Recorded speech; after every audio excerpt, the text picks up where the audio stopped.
on camera. Today is May 25th, 2018, and my name is Tony Hilliard. I'm a volunteer at the Atlanta History Center, and with me is Sue Verhoff, the Director of Oral History and Genealogy at the Atlanta History Center in Atlanta, Georgia. We're here today to record the oral history of Nicolette Thomas, who grew up in the Republic of Vietnam during the Vietnam War. Ms. Ma's oral history has been recorded for the Library of Congress Veterans History Project. We're honored to have you with us today, Ms. Ma, and thank you for participating in the project. Would you begin by telling us your full name, please? Good morning. Thank you inviting me to come to the center today. I'm so happy to talk about my childhood and my life after I get out of Vietnam and live in U.S. Georgia area here. And my name is Nicolette Thomas. Nicolette is the name after I became U.S. citizen. Okay. Because my real maiden name is Tho Han Nghe. Tho is in Vietnamese, the same as the Chinese one, is the surname, my family name. Okay. And T-O, now spelled T-O, actually we have a little head on top. That's a Vietnamese writing. Han is our family middle name for all the girls. And Nghe, N-G-H-I, is my first name. So when I got married, and my husband, just because no one can pronounce my name properly when I go to school and I go to work, so we decided to change it to Nicolette. We just take the N and I, you know. So right now, friend and family, they call me a nickname Nicole, so easy for everybody else. So, okay. So, good. And I'm Chinese. But my family are Chinese from southern China, and I was born in Vietnam in Cha Long. Now they call it Ho Chi Minh City. That includes the capital, Saigon, before 1975. So we live in Cha Long. It's a small suburb. We call it Chinatown. Next to Saigon. That's where we grew up. But my grandparents are living in Saigon, very close to the presidential palace now. So every Chinese Lunar New Year, Chinese New Year, same as the Vietnamese celebrate the New Year, they call it as Tet, T-E-T. And every year, New Year, we went down there and visit our grandparents as our custom, greet them, Chinese New Year, and get the red envelope. And then after that, my uncle always took us stroll around the area. We always walk by the presidential palace and Capitol, and then the park right there. That's our favorite time, when we go visit the grandparents. The uncle always take us around, for our walk or something, and then walk back to the grandparents' house, have luncheon there, So, and I'm the oldest girl in the family. I have an older brother. I have 4 more younger sisters, and my family now are in U.S. now, and my mom.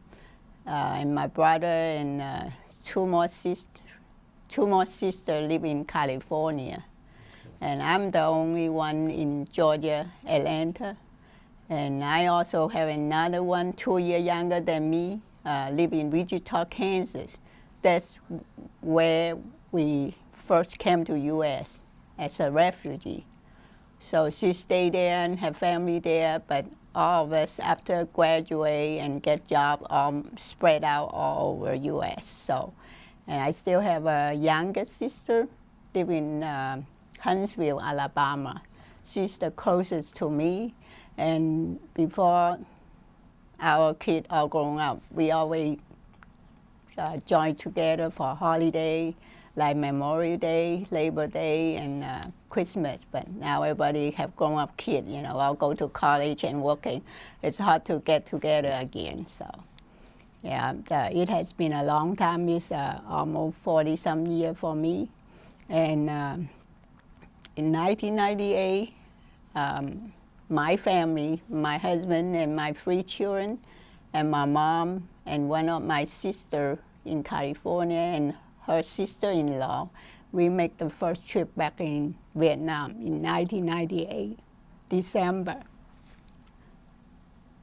That was a very emotional one for my family, especially when we went down to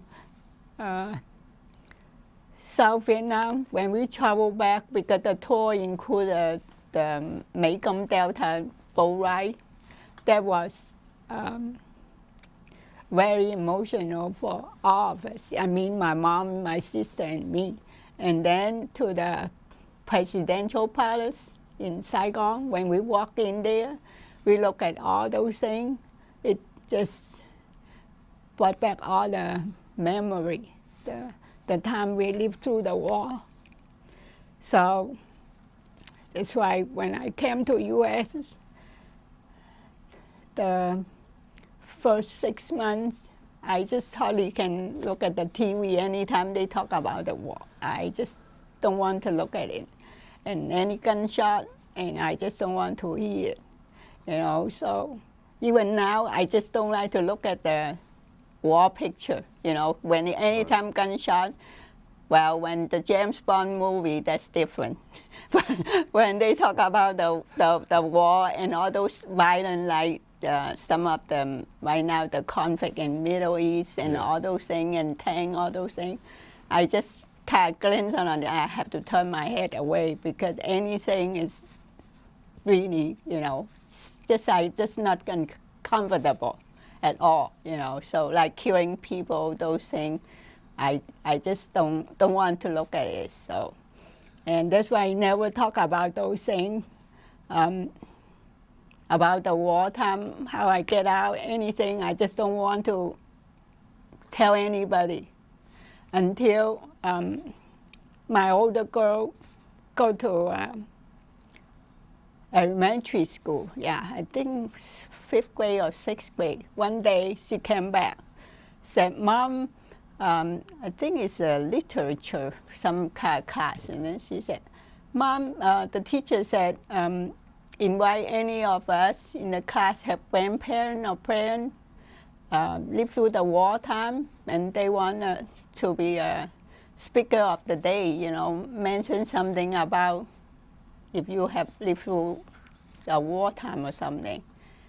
And I said, "What kind of war?" So she said, "Well, any." So, but that time they talk about Europe, so I mean the German, those things. I said, but she said any war is fine. So I said, oh.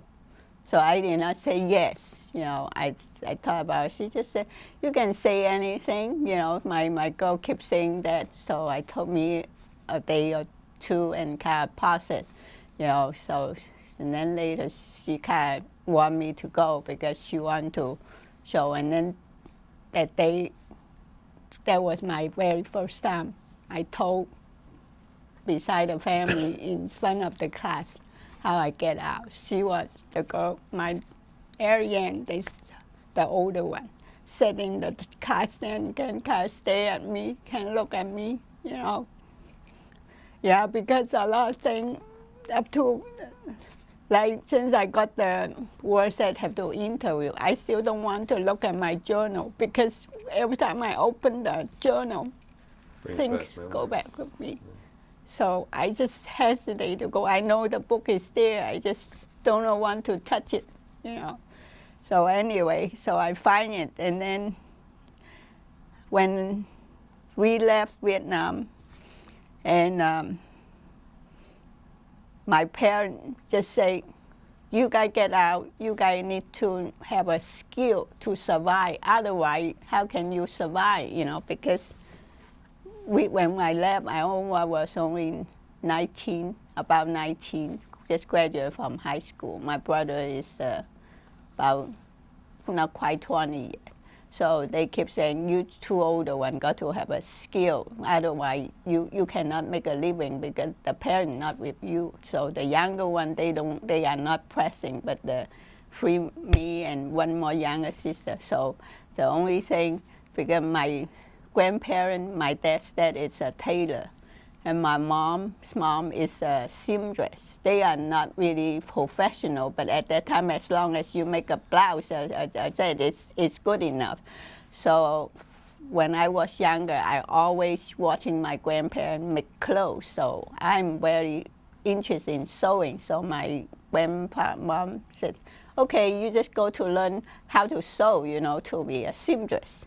So I said, that is fine with me, because some other people just learn how to make cake, because in Vietnam, because the French people came and then the American came, we were so fascinated with the Western sweet dessert. It was a treat every time we go to Saigon, and my uncle would pass by those pastries and bought us those pastries, and they taste good, taste better than the other one. So, and then, at that time, if you learn the baking, it costs money, because you need to buy butter, that's import, so, and you need to buy an oven, because we don't have oven. That's a luxury stuff in Vietnam. No one can afford wood. And then you need to buy flour. We don't use flour in Vietnam, because we eat rice. Rice is so much cheaper, it's stable, so you need to have rice, you have to bake butter and oven, all those stuff added up. It's quite expensive to learn a skill, so I just say, I don't like to mess up with the thing in the kitchen anyway. I said, forget it. I do my sewing better, because sewing machine in my house always there. I always want to play with it, so I said, okay, I go learn sewing. So for my dad, because my dad is a mechanic, he also, may I just back up a little bit? My parents also were born in China, but they came from China. So they came to China when they were a teenager, under 15. My mom came in from China, and my aunt is around 13, and my dad too. So at that time, when they came over from China, because the communists, so, and they also kind of not nice and friendly to them, and then they try to make a living. That's my grandparents, they also left China to Vietnam, and my grandmother actually walked from China to Hanoi and all the way down to Vietnam. And my mom and my aunt, they came with other people by boat. So up to this point, my mom never say when they get in and where they get in. I just asked my brother, did you hear mom say they came in from Cholong or Saigon? I said, no. He said, I don't know. They never say it, because same as them, they just don't want to talk about it. Every minute you talk about it, it's not fun. Everything bring back, it hurt here. It brings back a lot of memory. My mom doesn't want to talk about it. My aunt was younger, so this year in March, when we travel and we kind of chat, and my mom still keep quiet in the back of the car, and my aunt keep talking, because she was younger at that time. She came in, all the uncle tried to please her, buy her candy, and then that's why she said, I got to see here and got to go there, and my mom just sat there and not saying anything. So my brother said, oh wait, I will check it out for you. So up to this point, I still don't know how my mom get actually in Cholong or in Saigon, because I know there's a river in Cholong there, but I don't know at that time. Also, same as just like as illegal. You are not like other people take cruise now. You are officially carry suitcase. At that time you just walk in, thing. So anyway, so. I think I'm dressing too far. I have to back up. So anyway, so back to my daughter, that one class. So that was the first time I told the kid, how I got out and things like that. So, and then one of the kids asked me, were you afraid? I said, yes, totally. I said, because January the 1st, 1978, we left the house. We left the house in the morning, 3 o'clock in the morning. One Vietnamese lady came to the house and told my mom, okay, it's time to leave. So took my aunt, this is my mom's younger sister, and we have 6 siblings, but only take 5 of us because the youngest one at that time was sick. So if you want to leave the country, you need to have medicine on hand. If you don't, otherwise you're sick on the road. Even diarrhea, whatever, you just have no help. So my mom at that time cannot secure all the medicine. After fall of Saigon, we just cannot get medicine at the drugstore because it's totally wiped out because everything you get from black market. So my mom says, okay, just let 5 of us go with my aunt. So the lady took us to the train station and get the ticket. Just did not tell my mom and dad where we going, just took us. So we don't know where we are going, so we just grabbed 2 sets of clothes, that's all we have with us. So we followed the lady, I think couple ladies, so each one escort us. So first we all go together, but later they spread us out. 6 of us, we spread in three group, so we don't see each other all the way down. So after this morning, yesterday, I read my journal, I was surprised, well, we don't really see each other almost 1 week later. And we hide in the countryside, so we hide separate. So in one instant, that's when the boy said, "Were you afraid?" I said, "I'm totally afraid." Before we were scared, and one night when we went down to the lady, we stayed with the lady. We are not sitting in the house. We have to hide in the bathroom because we try to escape. So anytime they got the news that some foreigner, stranger, not the local people live there, come in town, they know it's the person want to get out. So after fall of Saigon, they check everybody very careful. The new government asks you check on your neighbor every minute. See, they do anything, illegally or against them, or your neighbor want to escape. That's why we don't talk to neighbor. Neighbor don't talk to you either because you just don't want to talk and create, something. Even though you are friendly talk, even you go to market, you don't like before, well, you can say hi, but you don't want to talk more outside the public because you never know who is watch over your shoulder, So then one night, and then the lady came in after we had, when we out of the house, we never get a place to sleep.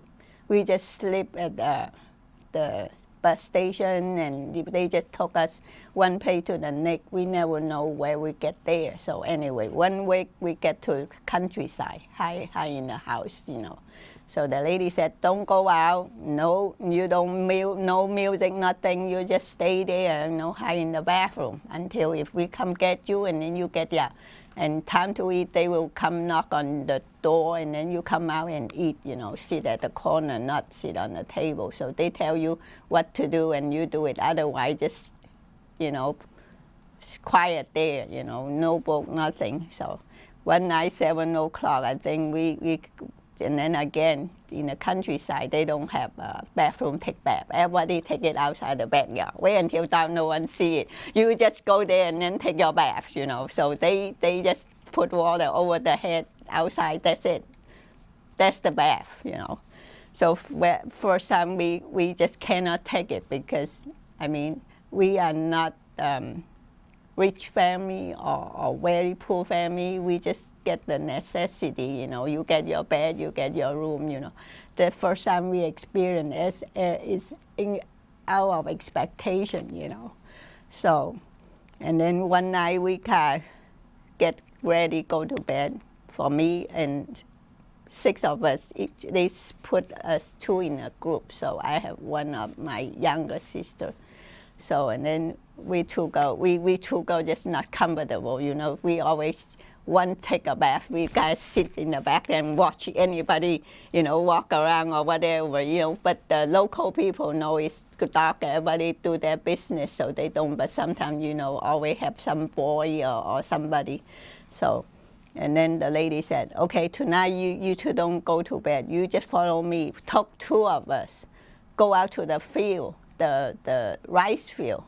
And then she just said, and then up in the rice field there is a ditch, you know.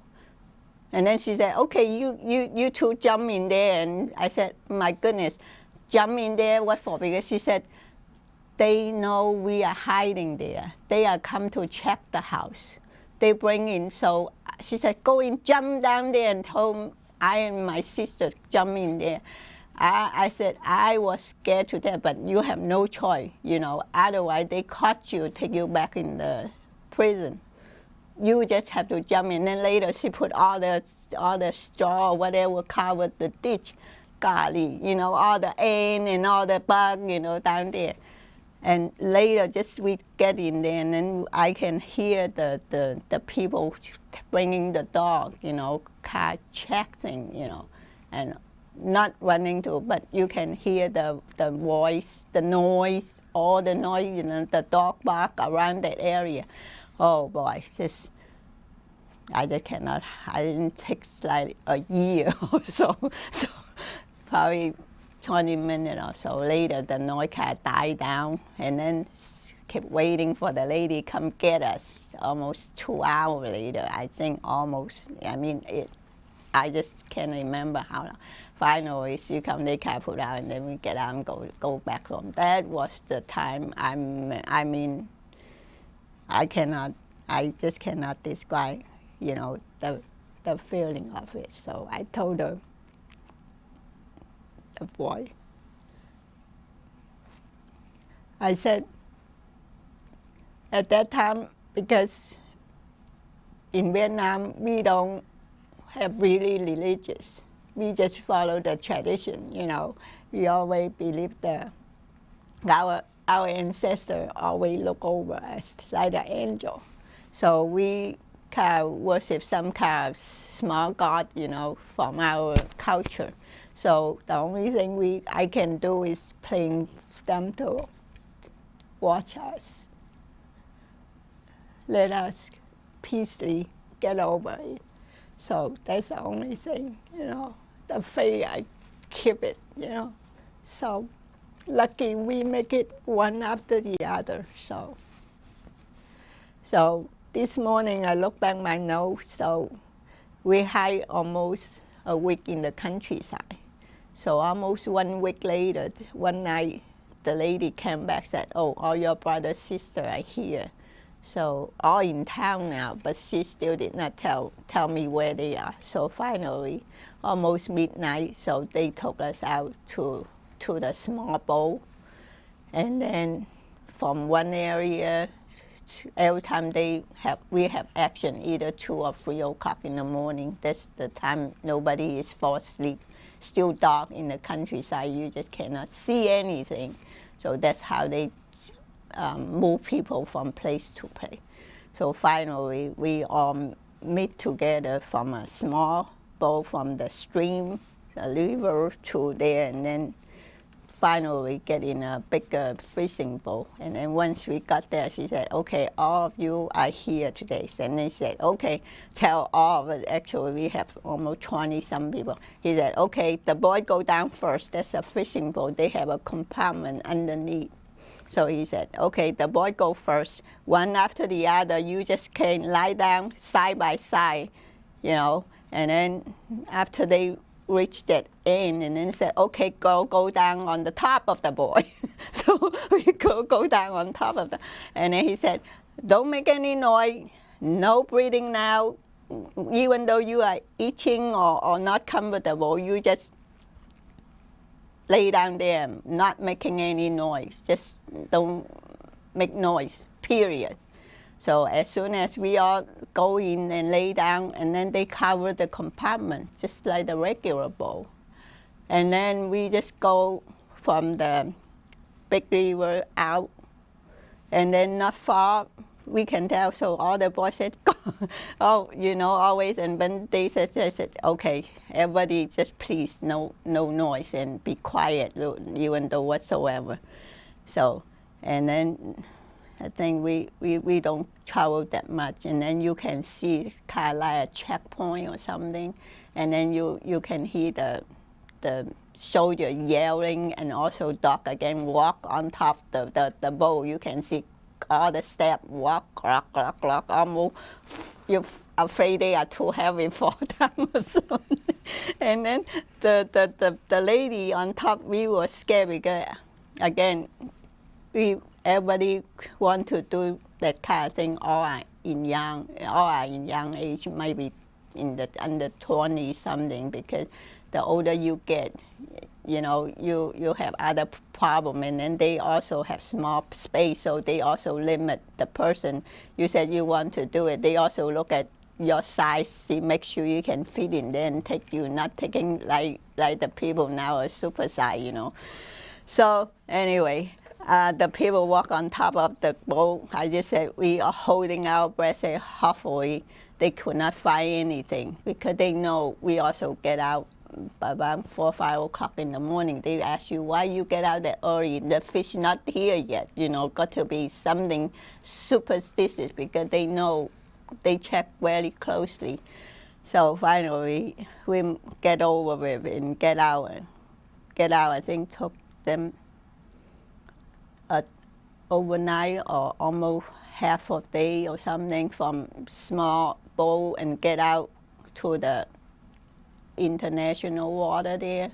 We finally make it to the bigger boat, bigger boat, and then they try to, and then the place we left is Ha Ding. It's a very the borderline between Vietnam and Cambodia now. That's by the water. That's where we get on the boat and get on the big boat to the international water. So first time we get in there, and then we realize we have 40 people on the boat, and most are the young men, and there's only 9 female. In the 9 female, there's a little girl, only around 4 years old, 4 or 5 years old, and the rest are boy, a little boy about 2 years old, because there's a parent, the dad was former Vietnamese Air Force. What is the ranking? I don't remember. They are really the Vietnamese lady, Vietnamese. They are really Vietnamese, because he joined the Vietnamese government to fight with the Americans. So when fall of Saigon, if you work with the U.S. former U.S. government or U.S., you have to leave. Otherwise, you are go to jail or dead. So he just took his chances, took the 2 young children, 1 boy and 1 girl, with him. And there's another old man. He's a businessman. I think he's at least 40 or almost 50, and took his pregnant wife. His wife is, I think, is the oldest in our female group, and she's pregnant. I think even though the doctor said you cannot take her, he just said, I don't care. So I think she's due in 2 months or so. This but he doesn't care. He said, I need to take my unborn child. So the rest of us, and then my aunt is a middle age, and then the rest are the girls just like us from, you know, my youngest sister at that time. I think she's probably 12 to 20 something. So 49 of us, 9 is a female, the rest are male, and all those young guys in 20 to 30 something. So, and then when we get in the big boat, took us, just 1 day, and then the pump broke. the pump of the boat. The pump broke. It's all water in the boat, so the boat doesn't work, So, and then the leader said, well, the young men have to get the water out because they don't have enough tool, nothing. So the boat just stuck in the middle of the ocean. So we all play against. Hopefully at that time, every time the refugee get out to the ocean, they just pray for have some big merchant ship or U.S. ships travel, patrol on the area will rescue them. So we just pray for somebody come by the merchant ship, but no one come by. So we just stuck in the middle of the ocean for 2 days, and they said that's all the water and the food we have, so we don't eat anything, for 2 days. So 2 days, 2 nights, so nothing, just a little bit for cracker or water, something. And I remember my mom just from the market get those like the vitamin C, those candy things. So we just chew on those as the last one we use up or something like that. So finally, I think the third day, and we they keep going, try to get to Thailand, but the wind and the weather so drove us out of the way. So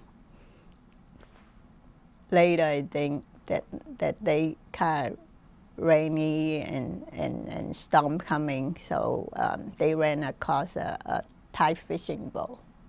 So they asked them for help. So and they gave us water and something to eat. And the leaders and told them where we want to go. He just said, "No, you guys are far away from the refugee camp. That's where they want to go." So they asked the Thai fishermen, help us to pull the boat. Our boat broke. So, and then later the storm get more damage. Just doesn't work at all. So they asked the Thai fishermen, pull the boat with them dragging. They said no, because the Thai government would not allow fishing boat to help the refugee, because they don't want more refugee going Thailand there. So they said, we can take you, but we cannot drag your boat in, because we take you, we just said you are drowning, we can take you, but we cannot say helping the whole ship.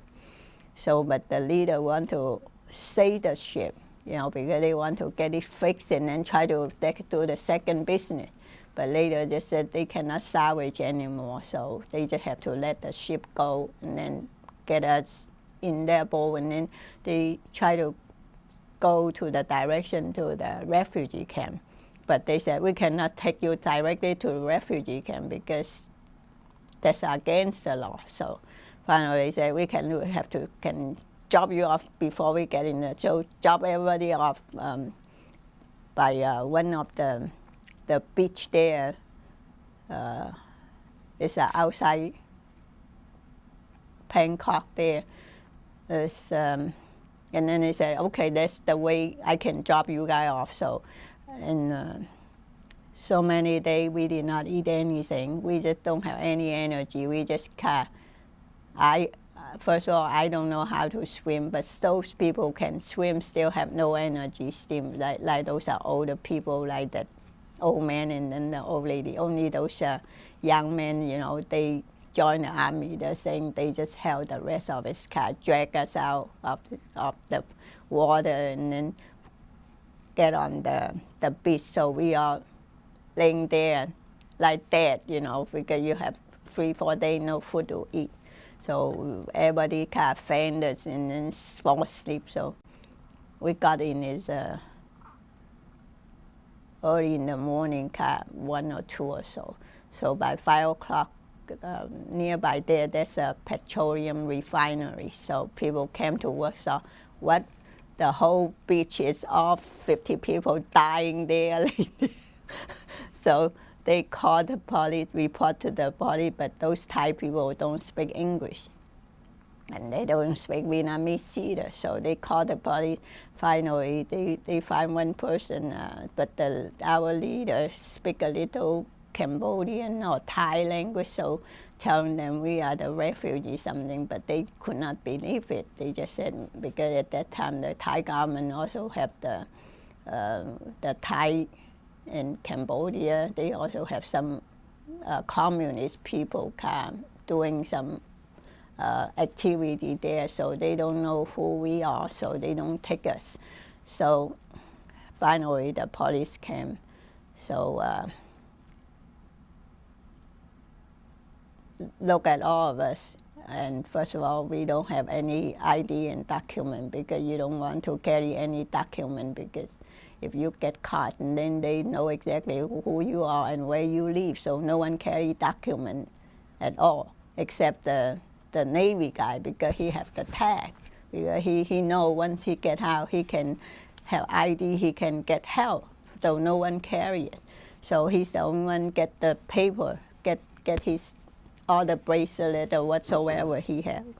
So and then they know he's the real person. The rest of us, they don't know. So and then he defended us. So he said, "That's all my friends." So took them about a week or so. They finally asked the leader, said, "Where was your boat? How you get out? All those things." So they find the sunken boat, at that location, and then they identify the boat as the leader told him. So and then they know we are not the communists or bad person. So we are the refugees.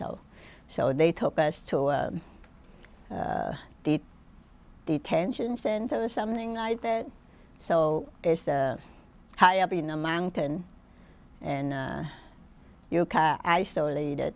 You have nobody, so they put all of us in there, and they said, "Okay, the girls stay downstairs. It's 2 floors."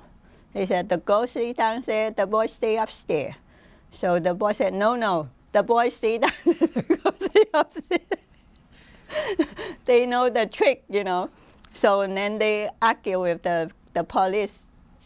Said, "No, we want the girls stay down here." And then, so they finally agree, let the girls stay up there, and then the boy down there. And then it's I think 2 or 3 toilets, just like you are in jail, you have the public toilet. And then the toilet is right next to the office there. So every time you go to a toilet, it's next to the office there. So the boy said, "No, you go to bathroom. You better ask an escort you downstairs." So we did. whoever wants to go to the bathroom, we have always have the boy, go with us, stay there. And then first the police said, "Why you boys so noisy? Go to bathroom." So they said, "No, that's my wife or whatever." So we always do that, because they really bad, because all the fishing boat escape from Vietnam, most of them, all the women get raped or get killed. So it's not a joke. It's not a movie. It's a real thing. And a lot of people die because the storm. The boat is so small and so many people, they are out of balance, tip over. That's where people get in the water. And one of my younger sisters almost there, but lucky during the time the storm, and we are so weak, we don't know even in the same boat, because we are shifting around, so we don't stay together anymore in the same boat. We have one here, one there, and the youngest one don't know how she get close to the edge of the boat, almost fell off the water, but one guy pulled her back. So that's what we realized later. The guy said, "Your sister almost fell off the boat, but we pulled her back." So then we realized that. So a lot of people help each other, So we stay in the detention center almost a month. So finally they check everything, our background, and then they realize, and then they make sure the refugee in Thailand have space, have room, because all the refugee came in Thailand by the time 78, that's 3 years after the fall. It's filled up very quickly because boat come in almost every minute. You know, people come in small group, 2 or 3 or 30 or 50 each time. It fill up very quickly. So finally they decide we go to some kind, that's the closest refugee camp there. So it's about some month later, and then that's February, the end of January. So we got the news that we go to refugee camp. First we feel very excited because we heard people say once you get to refugee camp, you can get help from U.S., from other government. So we were so excited, can get out of the prison, go to the refugee camp. So again, we get on the bus 2 o'clock in the afternoon. We get to refugee camp almost by dinner time. So when we get to refugee camp, again, and then we get out of the bus, it's right in front of us, just like you go to the beach, you know, all the sand, and then a big, those fence there, and then outside just the fence there, and then they have a gate there, full of people, and everybody looks so like the beggar. I mean, like the beggar, all the boys, the hair up here, and all the lady, everybody have long hair, and then their clothes is just like so dirty and things. And then we said, we can't disappoint again. This is refugee camp, and everybody yelling and things like that. It's not in order. So they get us out of the bus. They said, okay, this is the place you stay. So we have no choice. We just follow them, go into the gate, and then no housing. You walk into the gate, no housing. So where do we stay?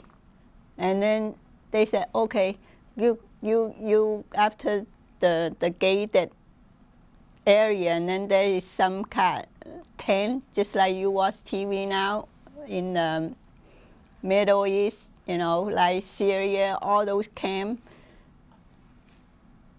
And already have people in there, or no empty space. It's not a lot there empty wait for you. It's full already, totally full.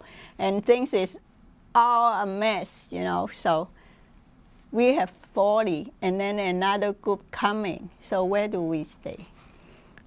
So, and then every single time when new group come in, the people in the camp, they always came out, look for family, look for friends.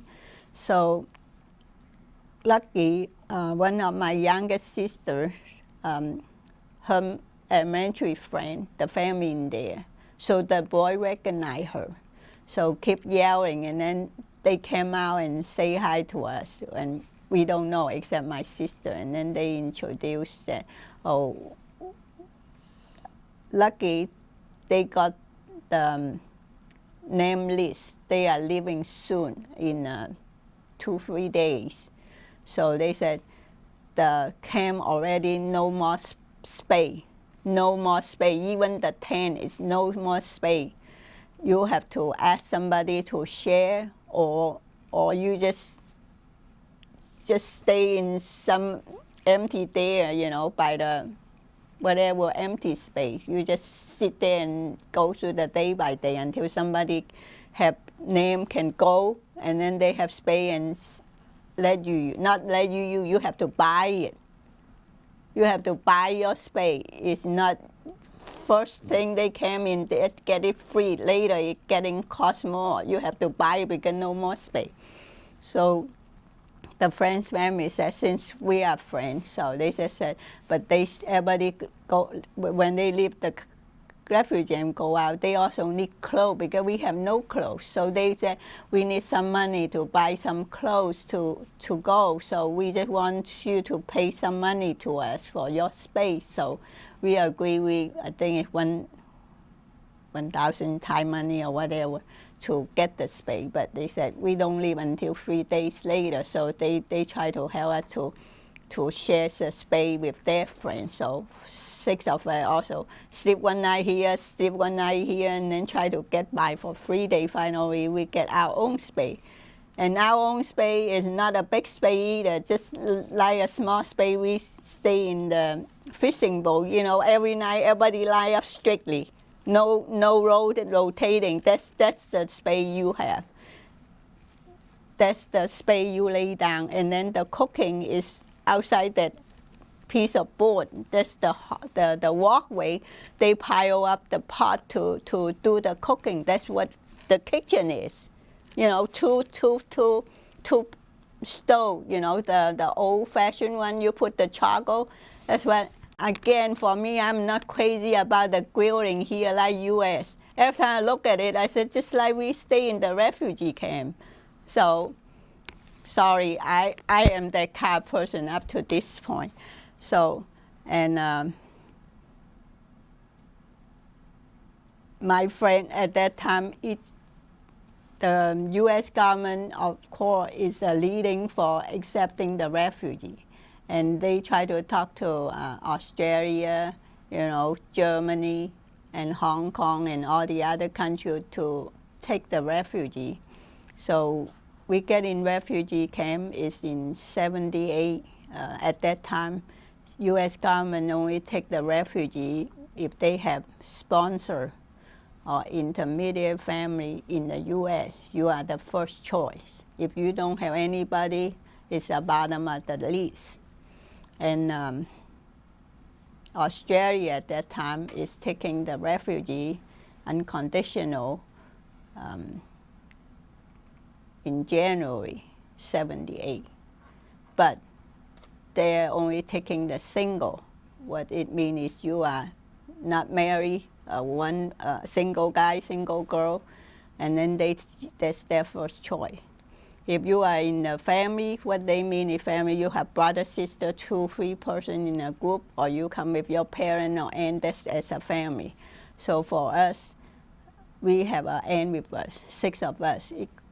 They consider it's a family. So our first choice is go to Australia, because people say you go to Australia, Australian government treat the refugee very good, you know, give them housing and put them to school and all those things. So we just said, okay, put first choice in Australia. But they said no, because you are in family, they don't take it.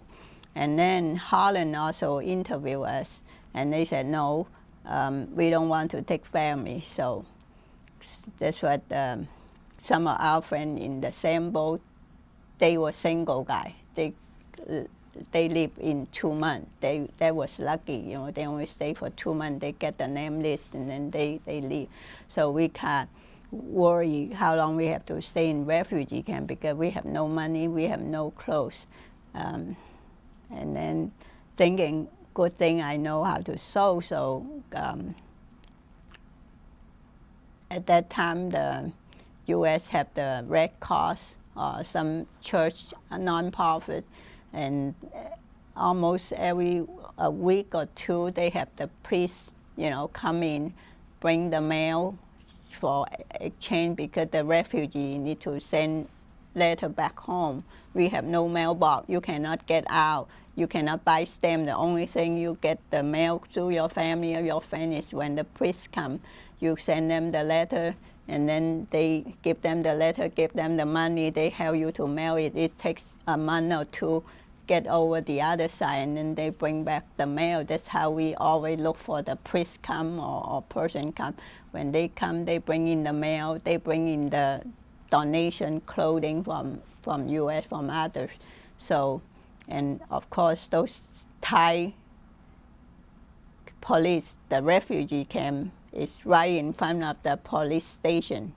So the police is watching it every minute. You know, for the refugee, you can't do anything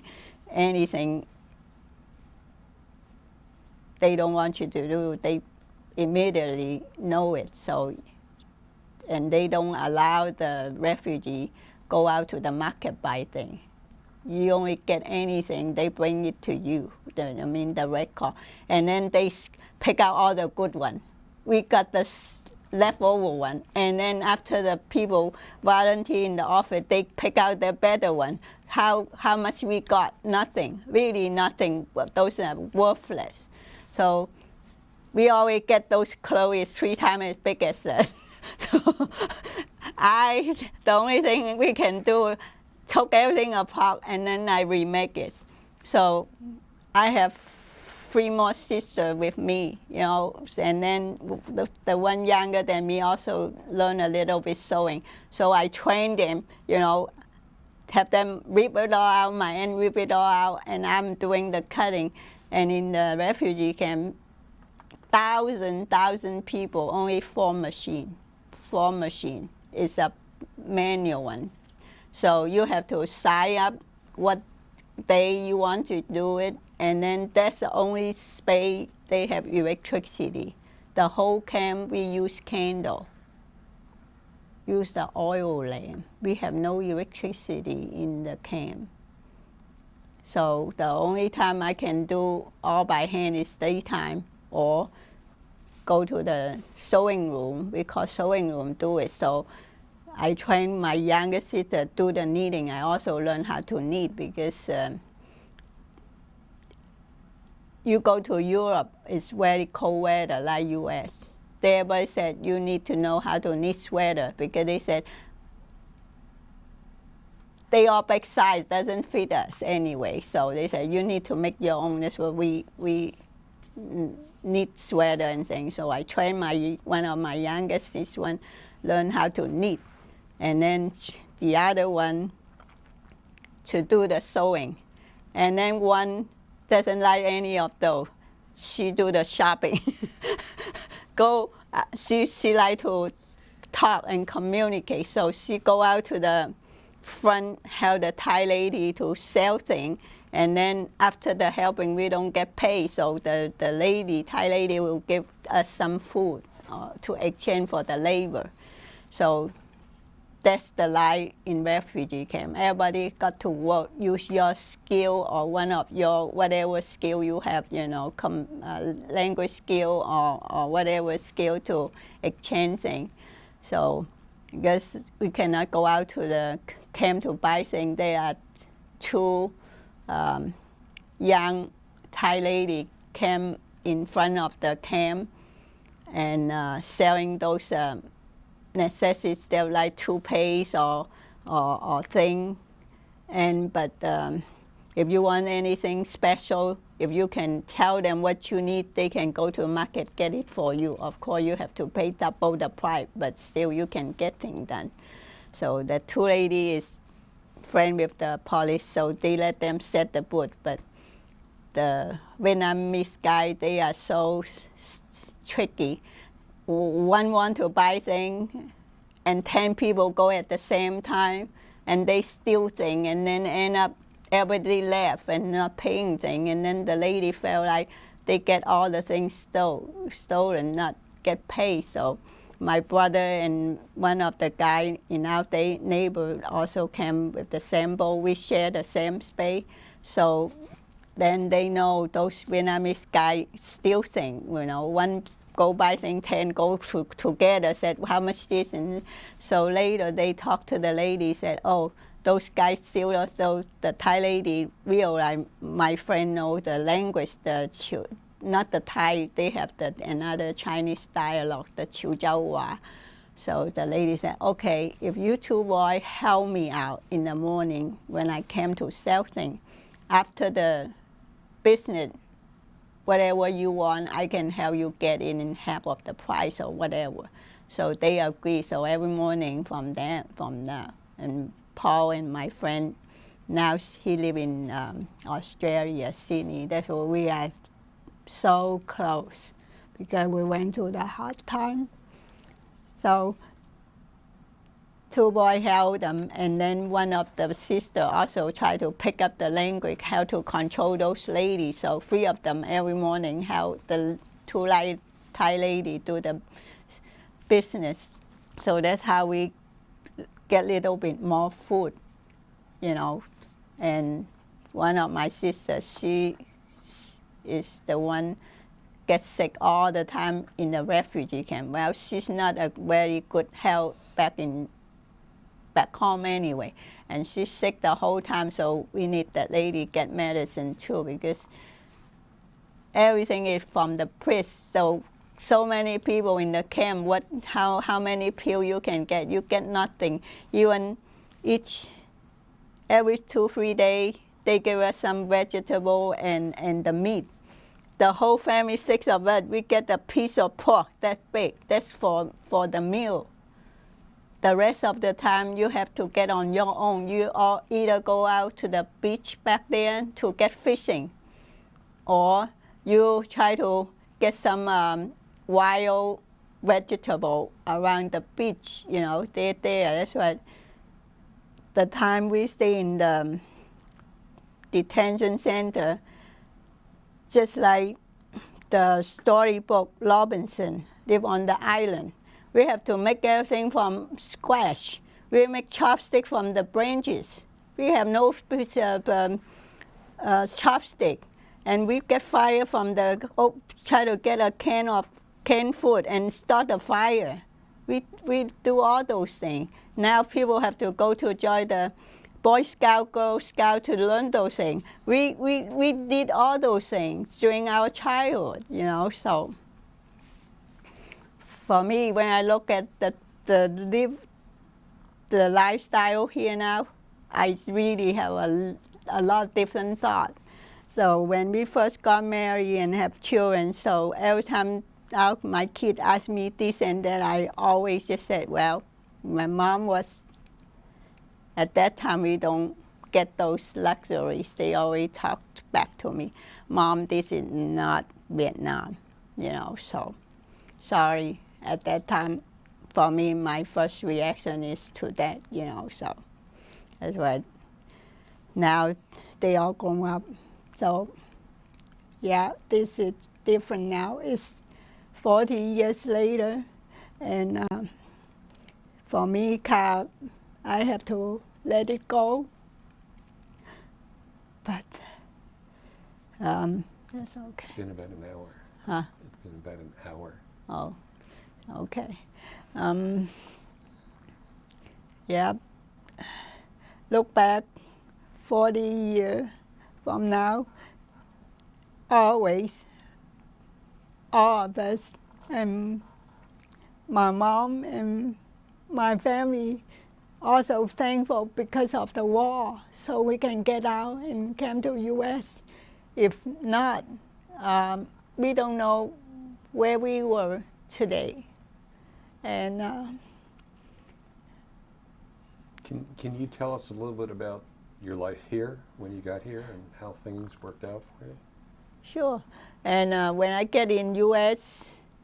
and back in 78 and later, I think by May, the U.S. government have the new programs that they would take refugee unconditionally. That's what they find the sponsor for us. So that's how we lucky. We only stay at refugee camp for 6 months. So July, we got the list, you know, camp here. So other people stay at refugee camp, you know, like in Malaysia, 2 years, 3 years, yes. The later you got out, the longer you stay. So when I get to Wichita here, and then there's the Catholic Church in Wichita, that's the biggest one. And then they also take refugee from Cambodia and Laos too, and the Vietnamese family and the Chinese family too. So when we get in Wichita, and then we realize, oh, there are some refugees already. So the church would rent an apartment for us, for each family, and then we go to school to learn English. The church provide those service for us for the very basic. Like my aunt learn English for us. They try to enroll us to school since we did not bring our certificate, like high school diploma, whatever. So I went back to school to take my GED and then get enrolled in the college. So I went to Wichita State University in Wichita until I got married, and then we met my husband, and then we moved to Emporia. That's where he worked there. So, and my first two child was born in Emporia, Kansas, and then later we moved because his job transferred. So we moved to Maryland. So the youngest one was born in Maryland. So now they all grown up, and two girls graduate from Georgia Tech, and the boy graduate from Polytech, and they all have a job. And the older one have her family. We even have a little granddaughter. She will turn, and her name is Chloe, and they live in New Jersey, and Sheena, youngest one, live in Flagstaff, Arizona, and the boy still in Georgia here, So, yeah, we all have a better life in U.S. now, and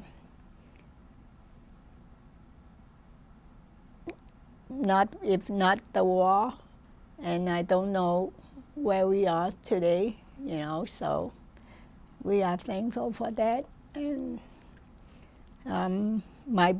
the siblings are in U.S. here in New York. My mom in California, and but we still have one or two relatives back in Vietnam. So in 1998 we went back the first time, and this fall I and my husband will go back to Vietnam for my high school reunion. We were excited for that, so. So your mother and father are still alive? My dad passed away in 1992. My mom still. Is she okay? Yeah, she's 85 this year. She still lives in Alhambra, California. So, and my aunt lives in Sacramento. The one came with us still in Sacramento. Yeah. So that's why my friends are spread all over, everywhere. So when we go on vacation, we try to, do our own sightseeing. Also try to meet up the old friends. So we have been travel quite a bit, to Europe and in U.S. here. Try to meet everybody. Since now we have Facebook and WeChat, so you can connect everybody in just in a minute. But before, back in '98, you still have to wait for the mail and the thing. So, yeah, we have been back in Australia twice. So, we visit quite a bit of friends there. Well, it's good to hear that you're enjoying life. Yeah. So, yeah, but my mom she have done twice, from China to Vietnam and come here. So, yeah, so somehow all of us doesn't want to talk about it, unless for certain occasion, things like that. Each one have their own story.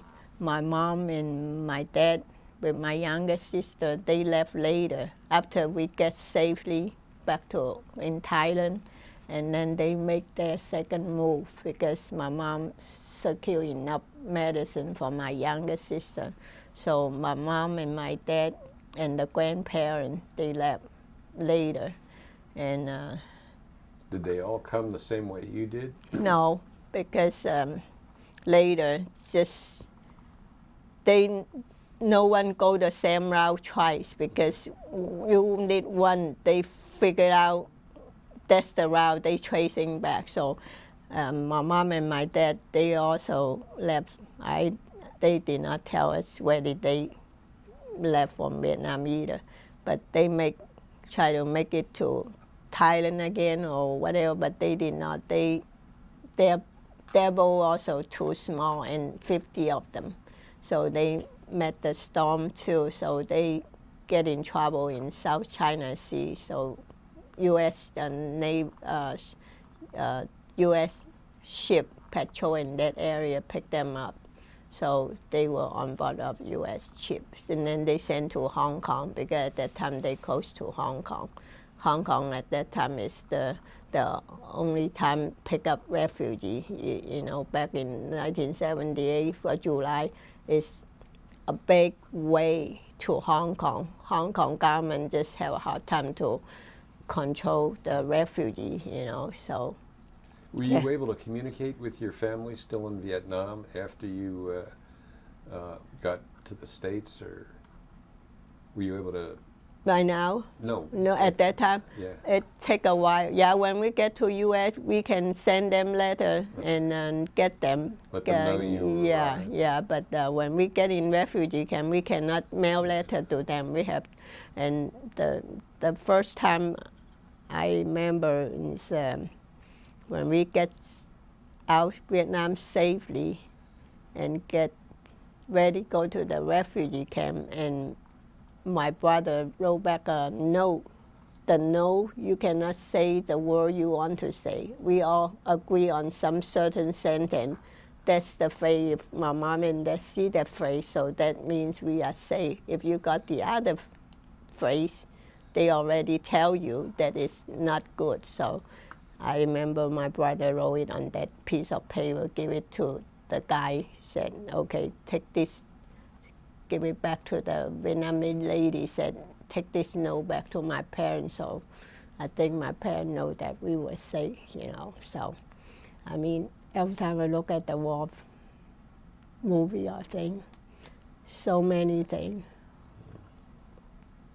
Well, we My really, family really experienced for that, so. This was really, for us, a very interesting interview. We appreciate you telling the story. I know I could see there are parts that are just still emotional for you, but we appreciate you sharing that, because every little bit you say, people learn. I mean, and that's one of the things this is about, is to help people understand things, you know.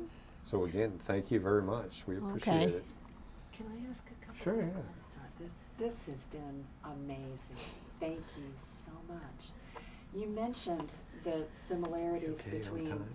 the tents in the Refugee camp. and the current Middle East.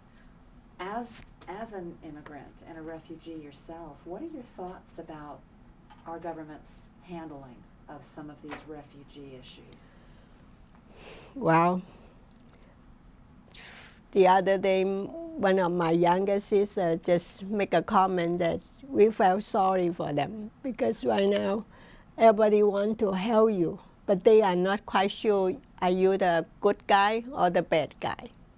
You know, even though you defend yourself, you know, how good you are, but some people came here, you know, after they get their schooling and everything, and then they change their mind, you know, they drag to a different direction, they did do the bad thing.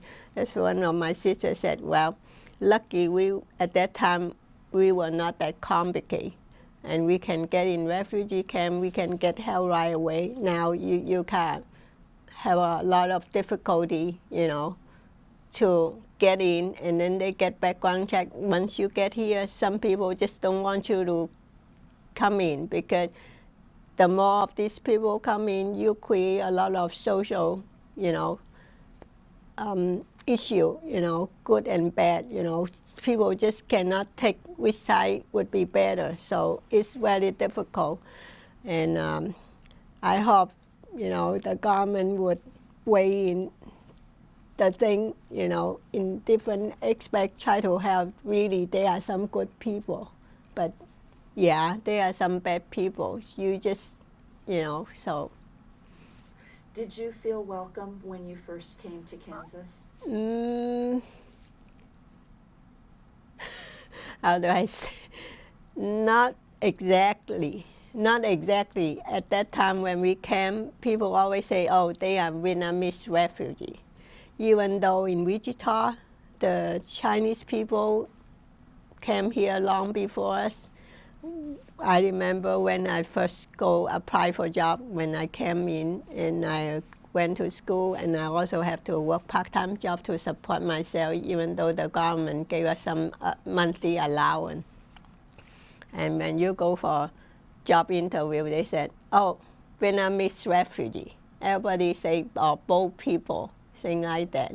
So when I went to college in Wichita State, same thing. People say, oh, the girl came from Vietnam, you know, so we are second-class citizens. Until, 10 years ago, a lot of people, you know, better than me, you know, they make a career, and then people try to speak up now and tell other people, and our head is kind of heading up, you know. Right now people kind of, oh, they will come from Vietnam, you know, things like that.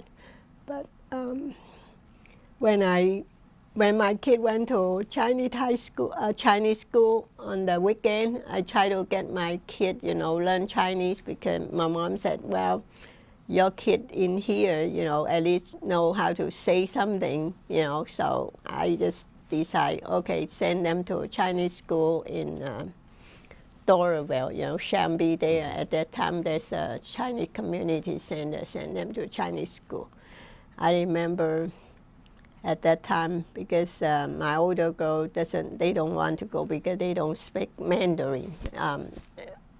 I was born in Vietnam. We went to Chinese Catholic school, so teacher from Taiwan. So we were Southerners, speak Cantonese, but we learned Mandarin at school. So I try to get my kid feel comfortable at school. So I try to volunteer at school. So I know first time I worked there, all the other people just said, she's from Vietnam, you know, and she's Chinese. First they kind of not quite sure, you know, who I am or whatever, but, and I volunteer for room mother at school. So, and then starting later, I try to help out the teacher, communicate between the parents, because a lot of parents working have a hard time to get the kid do homework and get all those school activity, you know, try to coordinate that. So I try to write short note to the parent and try to write short note to the teacher, and then they read my Chinese reading, kind of, oh, well, she can read and write, and then not too bad, because I finished my Chinese education to high school in Vietnam. So it's different. Here, Chinese school is kind of, you learn everything on the side. In Vietnam, we went to the Chinese Catholic school. We learned Vietnamese and Chinese. So we went to school 8 hours a day. So we learned Chinese, Vietnamese side by side. So, Chinese school, the first language is Chinese, so Vietnamese. So we need to read and write everything efficiency as those in China and Taiwan. So later they can realize, well, I'm not that bad, so I can write notes and write letters, so they can little bit, you know, more friendly than before. So, in 2012, my husband took a overseas assignment to China, and I remember when we first got there, they also said, "What? From China? From Vietnam?" They kind of don't know where is Vietnam, you know, because in Shandong and in Chinese government, outside Beijing or the other small town, they don't really, the kid doesn't really know where is a U.S. either. The history and geography stuff, they are not as good as those in big city.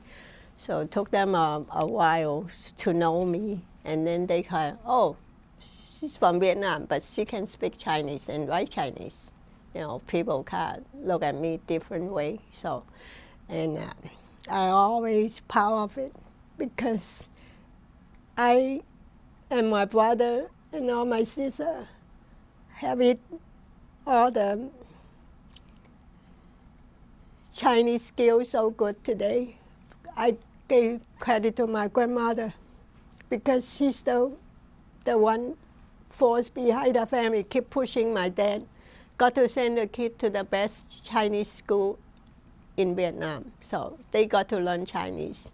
So even though my mom's mom is half Chinese, her mom is Beirut, you know, so, but she loves Chinese culture, so she likes Chinese. So she keep pushing us, got to write Chinese, learn Chinese, everything. So remember when we were little, she wanted to write letters. She always, when we were little, she wanted to dictate us to do the dictation. She say it and we will write it. And then in the middle school, and then she said, okay, I want to write this way, you write it, and I can edit it. So in high school, she just said, oh, I got the letter, you help me to respond it, reply to it. So that's how we very good in writing. So I really great credit for my grandmother, you know. So she's the one pushing very hard for us. So when I have my children, that's why I try to mirror it, but not too far. So wait until they get to high school, just too much activity. So I hope they have their basic skill.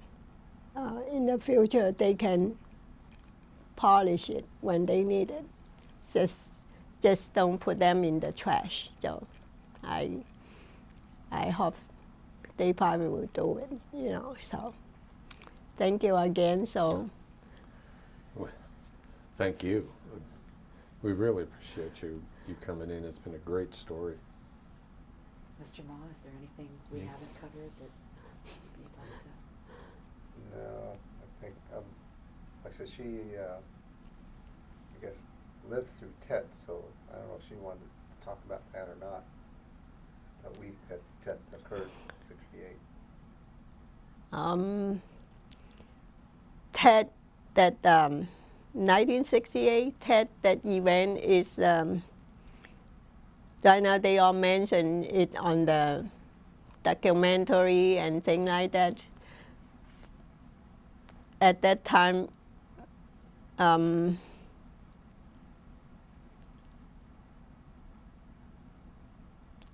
we were still young, you know, and that year is a New Year, Chinese New Year. Everybody just get ready for New Year. We live in Cholong, so my parents got the rumors that it's kind of not very stable, but we did not really think it's that bad. So we still do the regular thing. So our children, you know, get on the new dress and new clothes, get ready, go to grandparents' house. But later they got the news that no, we got to leave the house. We don't go anywhere this year. And then my mom got us to take out all the new clothes, you know, put on the regular one, and try to just get 1 or 2 sets of clothes for changing. And then we have to go hide because they said they are coming into the city soon. So my dad said, well, just go to the body shop first. Body shop is away from home, not that far. So he said, stay there because that is close to the market or something. I just still don't remember what, because they said they come in to our house, the valley first or something. So we all hide, but my grandma and thing, then the family, we split up, you know, 2 directions. So we just leave home, go to there's a body shop there. And body shop at the bottom, the first floor is the machinery. The second floor car, half quarter, you can stay there, have some, no room, but you can stay there. So we just stay there, and then later it's getting intense. The gunfire, everything getting close. and the helicopter is outside, you know, up and down and shooting and thing. And I just cannot remember how long is it, a week or so, and then everything died down. So my dad said, okay, we can go home. So we walk back home, and my mom is carrying my youngest sister, I think at that time 5 or 6 or something. So my mom put it on the back and carried back. So we went back, we walked back home. The whole area we leave, the floor, the road covered with bullet shell, just like the carpet. And then we see that body, and U.S. side, that dead body lay everywhere. So all the dead bodies smell everything. So we just cannot believe what happened. So in our valley inside, I think that we see high in there, they can dig through the wall so they can go around in the valley, the alley there to the hiding there, and they can shoot out, fight with the American, U.S. one. So a lot of houses are missing the wall, became a tunnel in there. When we came back to the house, lucky our house did not get any damage at that time, but that body is all over in the house. So it took almost a week to clean everything up, because everything in the house you have to do it yourself. Government won't come to do it except you get the city, you know, pull out the dead body, that's it. And then the whole house smells like the landfill because all those smells. So, I mean, all those times we are not secure and feel comfortable where we have to leave the house, because once they get the news, so you have to leave. When they play the siren, then you have to leave the house. And when we go to high school, and even at school, right now here, school keeps shooting. At that time we went to high school, it's not shooting, it's people got killed. A lot of time it's the teacher, because the teacher, if you are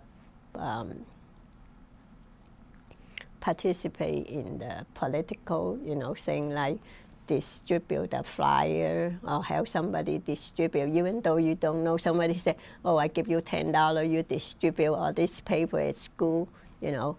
Once you distribute it, you got killed because they thought, oh, you are their side.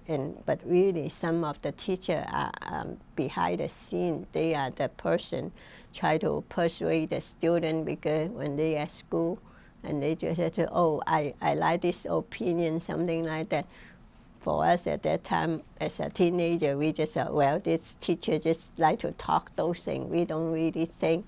And after school, and then later that night, he got killed. So next morning, he said, oh, the teacher got killed, because you don't know the teacher, who is the right guy, who is the red guy, you know, all the uncertainty. And once they play silent, and then we have to leave the house, go to the shelter. That's what I don't like those things at all. So I just always want to have a place to stay and have a secure place, thing like that. So yeah, all those things. We are just about out of battery. Okay. Again, thank you very much. We appreciate you Okay, coming. And appreciate thanks your again time. having me, and give me my turn to talk about it. I think my whole family is the first time listen to what I experienced.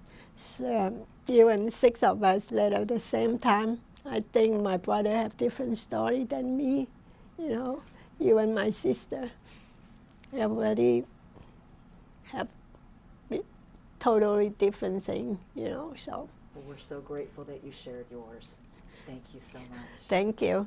Thank you.